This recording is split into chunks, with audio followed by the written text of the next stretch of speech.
Amalan untuk gemburkan hati kita, untuk nak gemburkan hati kita. Amalan ni tuan-tuan kena buat antara sembahyang sunat subuh dengan subuh. Tuan-tuan sembahyang sunat subuh dulu, lepas tu baru tuan-tuan amal. Ingat, azan, Allahu Akbar, azan, tuan-tuan sembahyang sunat subuh. Sembahyang sunat subuh, selesai sembahyang sunat subuh, tuan-tuan ambil tasbih, tuan-tuan amalkan dia, baru tuan-tuan sembahyang subuh. Ni jelas saya beritahu kan? Jelas saya beritahu.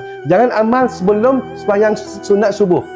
Jangan amal sebelum sembahyang sunat subuh. Amalan dia tuan guru beritahu, amal dia kena amal selepas solat sunat subuh. Lepas sembahyang sunat subuh tu anda baca amalan ni dan baru anda sembahyang sunat subuh. Amalan ni anda kena baca dia sebanyak 40 kali. Kenapa pula 40 kali? Ada setengah amalan 41 kali. Ni atas guru dan tuan semua.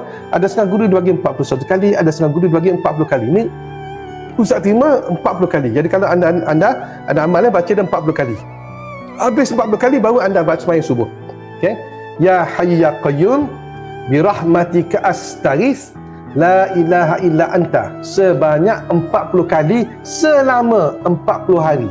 Kita minta wahai Tuhan yang hidup lagi berdiri sendiri dengan rahmat Allah, dengan keberkatan Allah, kita minta dengan rahmat Allah Taala, tolonglah tolonglah kita. Dan tidak ada tolong apa? Tolong mintalah kita minta Allah Taala gemburkanlah hati kita, suburkan hati kita. La ilaha illa anta, tidak ada Tuhan melainkan Engkau.